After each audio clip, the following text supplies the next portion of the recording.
cool. They, online there was Marvel put up something about the last 10 years, and I saw little clips from then, and we look like little babies. I can't, you know, you don't think that you've changed or anything, and then you look at yourself and you're like, oh, if I knew that now, then what I know now, you know. But it was a really fun ride, I have to say, and I got to know Scarlett through it, and we've worked together on a number of projects, Jungle Book and Chef since then, and it's just my family and the Marvel family are so intertwined, it's hard to separate them. So it's great that my home movies are up there on the big screen for everybody to see. Yeah. And for you, I mean, you talk about family. You've had this evolving family. Where is Nat in her journey of trust at this point? Does she trust anyone? In her journey of trust? Yeah, does she trust anyone anymore? Yes, she does. I think most importantly, she finally trusts herself. You know, she's finally been able to kind of grow into her womanhood and be able to make active choices, and you know, I think that's most important. I think that's how she survived this long, is trusting her own instincts about things.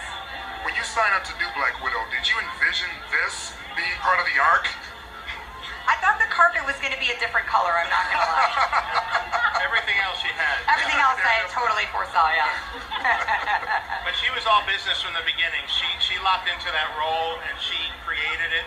Of course, it existed in the comic books, but she brought her own spin to it. And watching that character develop over Avengers and over all these films, I'm very proud and excited. And I'm so happy we made the right choice when we hired her, because she's become the face of one of the big faces of the franchise. Were there things that I'm extremely happy about it too.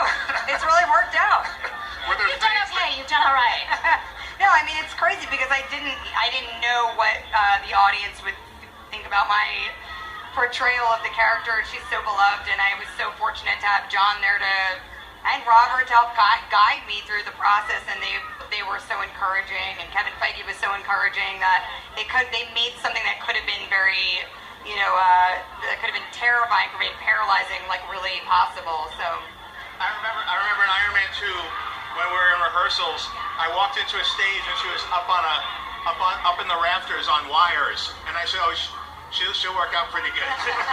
She was not messing around from the very beginning. Were there things about the character that you had in mind that once you began to play the role, you decided to change the character to fit her?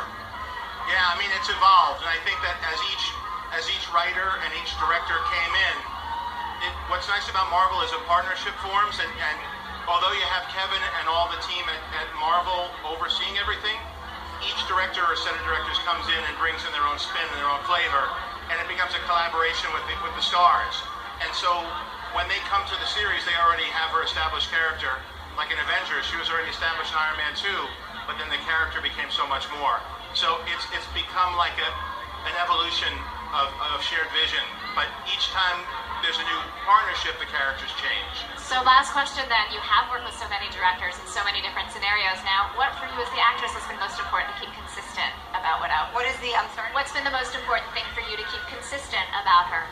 I think the character was really, her strength, it lies in her vulnerability, and I think, you know, that's been something that I've been able to kind of chip away at and really, you know, share with the audience, and you know, I continue to, you know, have to be kind of inspired by that journey of a character really becoming more themselves.